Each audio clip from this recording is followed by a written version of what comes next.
Hello, everybody, and welcome to Music Industry Insights Worldwide. Today we have the awesome Island with us. Hi, how are you? Sorry, I nearly lost my voice then. Good, good, good. I'm doing good. Pretty excited. Oh, This is thank you actually my so much. first interview, so I'm very excited for it. Oh, well, thank you so much for coming along today, sharing your story, your views. Do you want to tell the listeners a little bit more about yourself, where you're from, Y- and what you do? Yeah, sure. So I'm from Casablanca, Morocco, but originally from Marrakesh, Yeah. which a lot of people from England actually come to very often.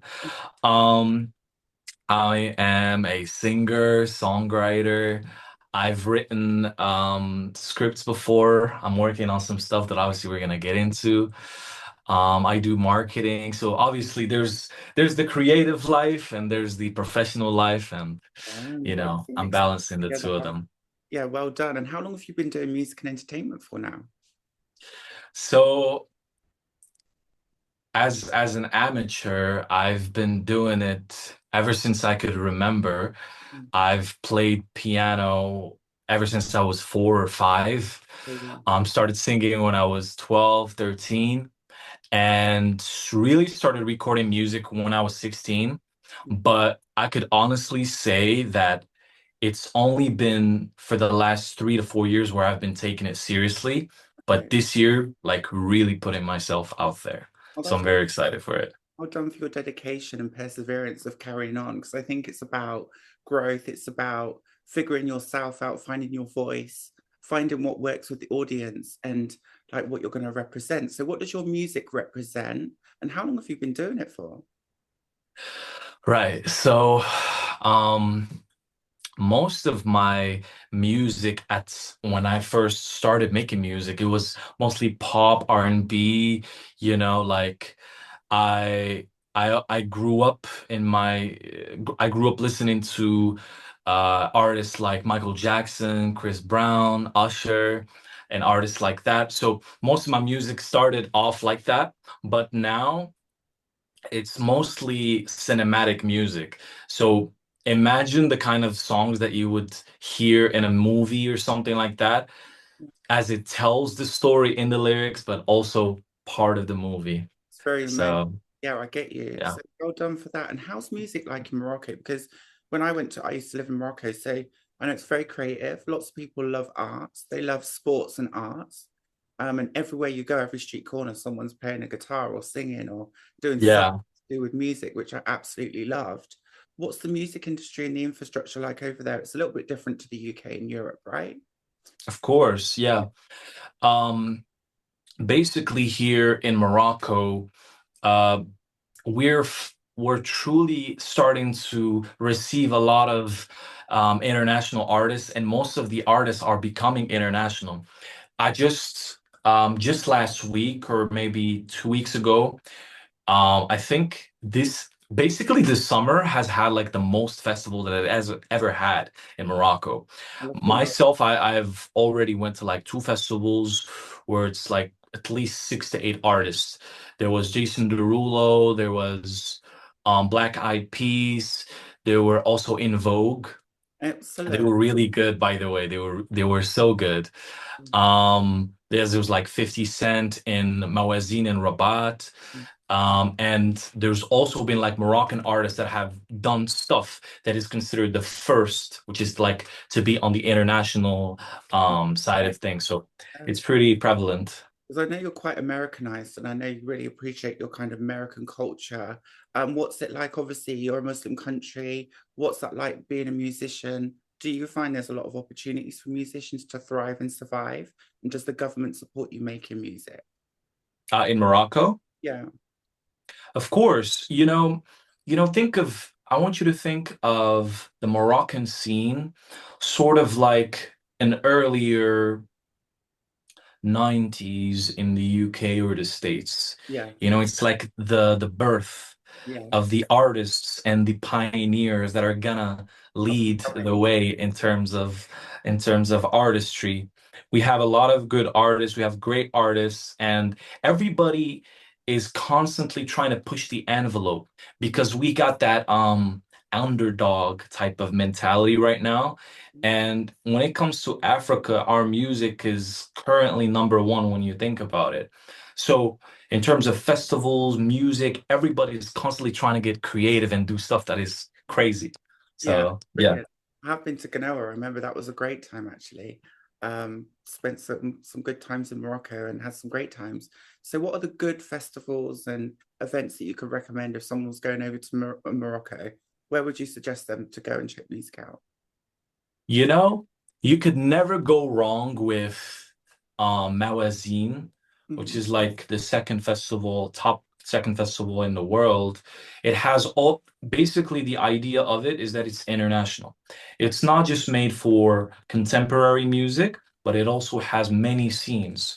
So like you can listen to Moroccan music like Gnawa, like contemporary music when it comes to like international artists, Middle Eastern music. So anybody could feel welcome when it comes to that. So it's very varied, if that makes sense. Even Morocco, Very diverse. it's very diverse anyway. People wouldn't think so, but you've got so many different mixtures and so many different backgrounds in Morocco, which I loved as well.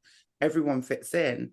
I remember certain people used to ask me, am I Moroccan? I'm like, no, but they think I was because obviously they Yeah. that look like me too. So it's quite interesting Yeah. to see that. Multiculturalism is a very big thing here. Yeah, People here are very welcoming and very receptive of the other, of the neighbor, and all of that. So, yeah, it's definitely the kind, and that's kind of like the environment that you want to have anyway as an artist, where yeah. everybody just comes in and everybody's welcoming and accepting of the other. I'd love to hear that as well. So tell us a little bit more about your musical education. Have you had a musical education and how did you get into music? Is it just a passion? Yeah, well, I was basically self-taught from a young age. I haven't had like an academical pursuit or anything like that. It mostly just started by me writing songs in my room, showing it to my friends in high school, and just, closing at myself in my bedroom, just trying to constantly get better and better and better, like being that perfectionist that all artists are, and just up until a certain point, I started even try to write movies and stuff. Yeah. Oh, cool. And what kind of challenges and barriers? Obviously, it's not easy breaking into the music industry. It's not easy making money from music, even. So, what kind of barriers and issues have you faced with making music, progressing in your career, getting to that next step? What have been some of the issues and struggles that you face? Yeah, I wouldn't say that I faced any struggles as of yet, only Yeah, because I haven't put myself out there, which a lot of artists actually, that's their thing. They just don't put themselves out there properly. yeah, I understand. Um, but I could honestly say is that the only thing you'd be worried about, which is like any other artist or any other scientist, prophet even, is that you're initially misunderstood and you just work your way until people just f figure it out at some point. And yeah, that's basically it. Marketing is really important because I did marketing as well myself. And I think a lot of musicians don't understand the importance of marketing. So, how have you found that's helped you to reach your audience in a cost efficient and effective way? What have you learned along the way about marketing? I do marketing in many facets of the internet, but I wouldn't say that I've done it as religiously as I am going to in when it comes to music and film. But I could honestly say that my plan to be known out there as an artist is to apply this concept called transmedia marketing. And basically, transmedia marketing is the combination of um, content marketing and Mm-hmm. content creation. Yeah. So it's kind of like what Barbie has the franchise have done at some point with what was that movie called? The Oppenheimer movie Oh, directed by Chris yeah. Nolan. Yeah. So Yeah. basically what they've done, it was like a publicity gimmick where it was like, oh, are you gonna be the category that goes and watches Oppenheimer or the Barbie film?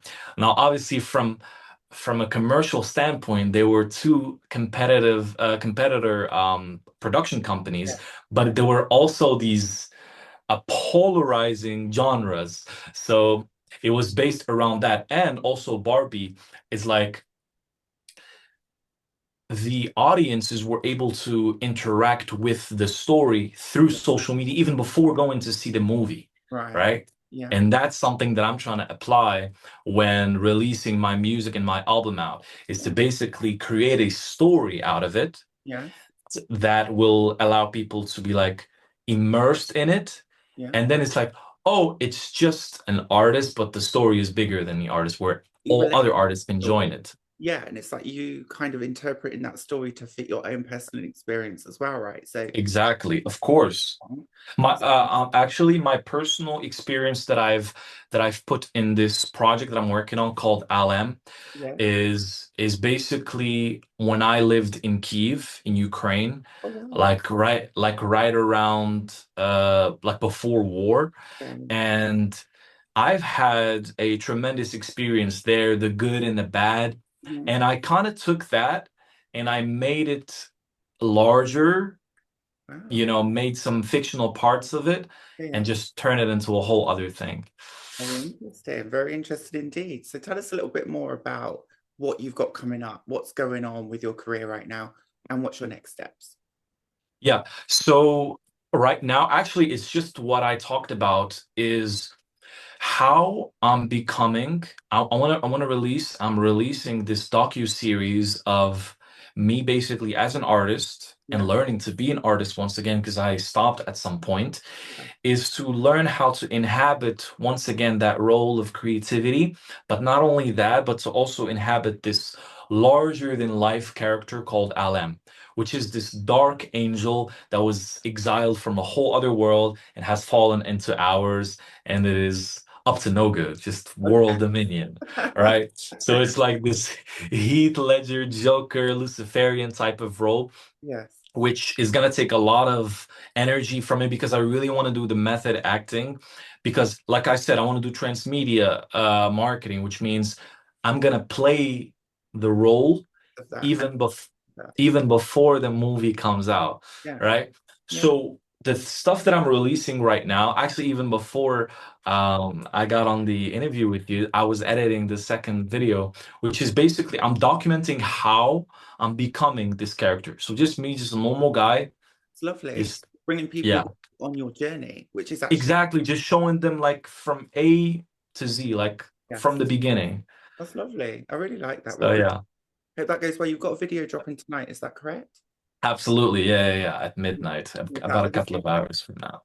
Okay, so we'll keep an eye out for that as well. And Yeah. obviously being in Morocco, do you think what would you like to see improve in the next couple of years? What do you think would be really beneficial for artists like yourself, just up and coming, to make it a little bit easier and give you that boost that you need to get to the next step? You know, I don't think there's any need for anything to improve other than for the artists to improve from within. It's an internal process.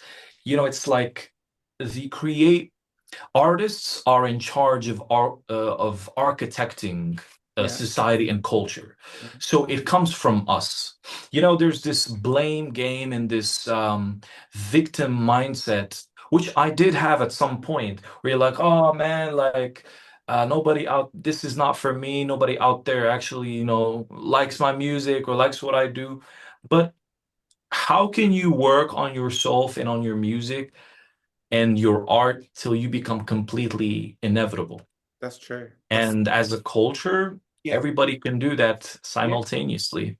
yeah, definitely. And I think it's about Yeah. finding yourself, but then also being confident with it and kind of Yeah, as you go, right? So I think that's really. absolutely. Yeah, absolutely. And do you think, obviously, being in a multicultural society that you are in as well, do you think it makes it a lot easier? Because obviously you're very diverse and you've got loads of different backgrounds, you've got loads of different races in Morocco. Do you think that actually helps? And that actually helps with your art and your storytelling as well? I believe that from the get-go, you've seen the outside world come in to Morocco to shoot a lot of very artistic projects. You know, like Game of Thrones, it was shot in Morocco. Gladiator, it was shot in Morocco, and many other movies that are and series that are considered legendary. And so the idea of Morocco as a culture, we are one of the most culturally rich countries in the world. Yeah, can't Like be. our culture is very, very rich. Yeah. And what we're also are is pioneers.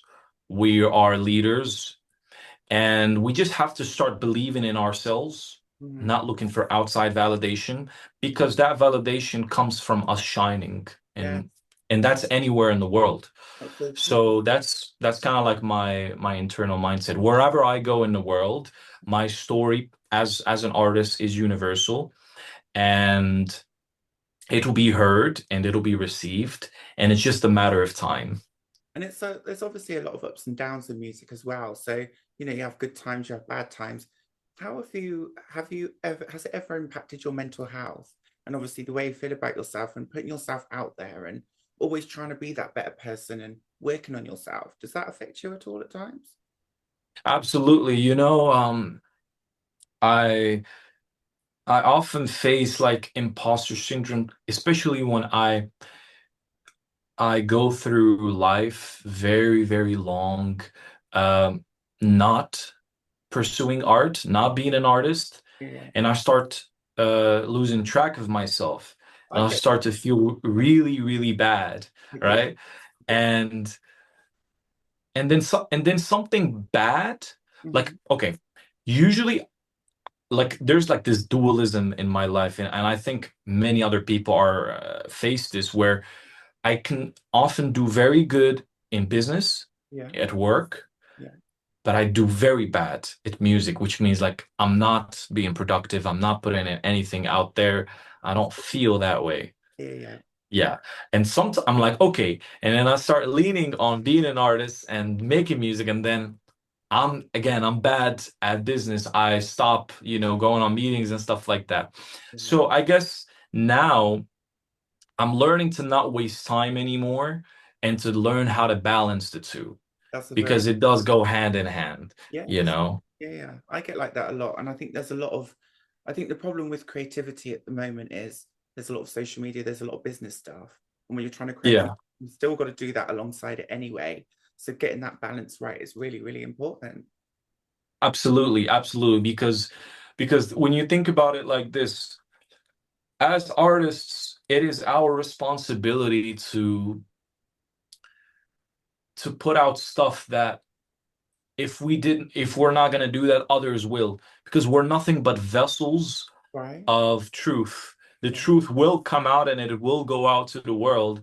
It's just, are you gonna be the one that's gonna transmit it out there or not? So you want to make sure to be ready as a vehicle, And I, and that's it. well, like I think, there's good things and bad things in music, but if you can channel it in the right ways and use it as a voice to tell the truth and tell a story, that's really powerful. Absolutely, because nowadays, especially with this fast-paced internet and this popcorn type of music, I think people are starting to miss like music with essence, albums, full-on albums with essence and like that tell stories and stuff like that. And I think that it is also artists' responsibility to do just that, to give them that, because everybody does have a story. Yeah. They just have to channel in all of their energy and find out how to release that story to people, and people will relate to them. And what I also find is sometimes when you're going for a really dark period in your life or a really bad time, sometimes that's where you find some really good stuff as well. So try and channel that Absolutely. to work. Yeah, I actually was reading this book. I don't remember, but basically it was called like the King Magician Lover Yeah, book, yeah, right? yeah. I don't know if you know it. I'll find out. And yeah, yeah, yeah. And basically what you just said about going through that dark period, it's just a hero's journey, and you go through a metaphorical mountain. and you have to climb that mountain. And then when you come out the other side, you're gonna tell them about all the stuff you've seen and all the stuff you went through on that mountain. So it's Climbing it's it. basically that. And sometimes you're climbing that mountain, you think you're nearly there, and you're just halfway. You've got to keep going, right? Oh man, when you basically slip into like a rock and then you just like have to start all the way from jump. So yeah, definitely I relate to that. So consistency is really, really important. So when you're bringing out your music, you haven't brought anything out yet. You're kind of just bringing out your story behind the music. When you're Yeah, bringing out the music, do you find that that consistency is going to help as well? Always pushing something abs up. yeah, definitely. I want to tell you a story. Yeah, I want to tell you a story about when we were developing the series Alem. yeah, Like I was actually in Morocco and I was in contact with a director yeah. from Ukraine. It's a Oh, very well-established Ukrainian director, and it was right before war. It was right. like Okay. maybe 3, 4 months before war. So everything was going well, Oh, and I basically pitched him the story, and obviously for me, I'm a complete beginner in the cinema world, but listen, from being unknown all this time, I knew I had to create a story that can get people's attention right there and then. yeah. So I made sure that it is as commercially and creatively viable Well done. so that it makes sense, right? And he loved it. It's a story that's the Alem character is in Ukraine in Kiev, and we were doing it, doing it, doing it, doing it, and then the war happened.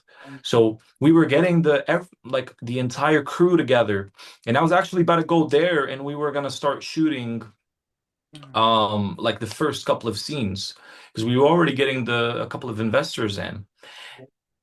But at some point, I realized it was actually getting bigger than me because maybe I was the guy that wrote the story, but I feel like it didn't belong to me anymore. I was just a part of the story because there was this one time, like in the middle of war, like the middle of like bombings and everything. oh, And we still had like these Google Meets and Zoom meetings. yeah. And the director came back to me and we were supposed to have a meeting at like 3 p.m. or something. And he was like, "Oh yeah, um, they just bombed the building next to us." Oh my God. And they really felt it. And I was like, "Okay, I really apologize for that. Okay, then we can simply delay the meeting. It's fine." Mm, I was like, "No, no, we're not doing that. No, we're gonna have the meeting." mm, And we had that meeting in that moment. And I can see that he was he was on the meeting, and I'm like, I'm out here in peace, thankfully, but I'm like, why is he doing that? And I asked him, and he was like, yeah, no, it doesn't matter. It doesn't phase us.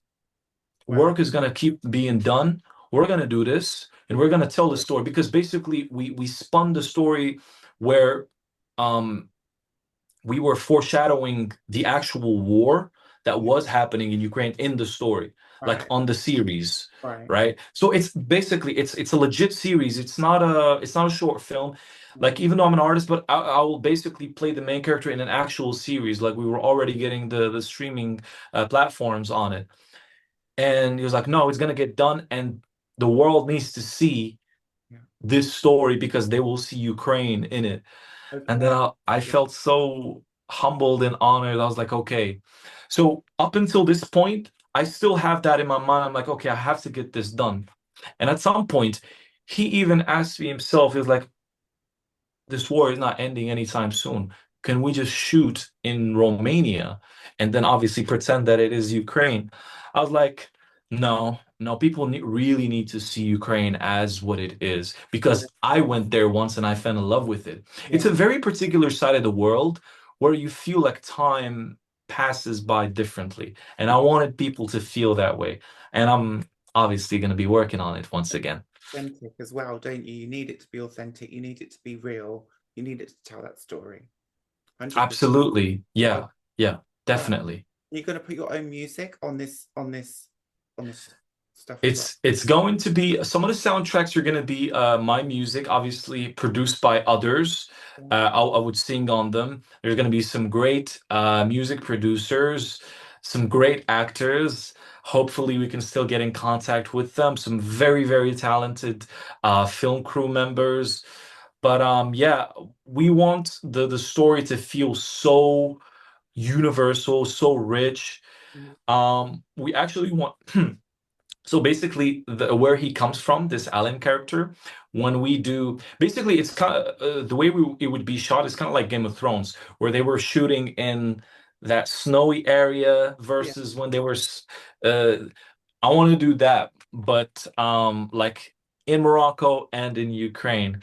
Um, And yeah, so it's going to be very, very exciting, and I'm very looking forward for people to see how I'm becoming the character so that more people can pay attention to it. And obviously, we would start shooting. yeah, keep us posted on how you get on. Good luck with all that. And if people want to find out where your story is, where your movie might be out, or anything else, how could they connect with you, find out more about you, and support you? Yeah. Yeah, of course. Well, basically, I'm releasing these YouTube videos are like 6 to 10 minutes long, kind of show my entire process, how I'm learning to act, having certain takes, learning to, like write a certain way, sing a certain way, um, getting back in shape for it on YouTube Yeah. and on Instagram. Basically, you could get in contact with me or just see my videos and stuff like that, where I just do my day to day. Well, I will be subscribing now, and I'll make sure we share all this. This will come out Thank you. next week on Monday because I've literally used up all of my spare podcast things that I've done already. So yours will be out on Monday. Is there any major wins Thank you. successes you would like to share with us before you go? I just want to say that I'm very excited to have my first interview out. When I came into when I came into the studio, I was trying to Let's relax. embody myself as the artist. I'm finally going to be speaking as myself. I don't have to pretend to be anybody else anymore. And I can't wait for more people to see what I have to offer. And I can't wait to just meet people and talk to them and be friends with them, Well, I hope you come. especially from all around the world. I hope you come to London sometime. That'll be nice. And I'm Of wishing you course. best of luck and success. And Thank you. please do keep in touch. And you're very kind. You're very intelligent. And I'm sure you will get. Thank you. Just keep on going. Don't stop. Thank you very much. Thank you. A real pleasure. Thank you. Speak to you soon. Thank Bye. you.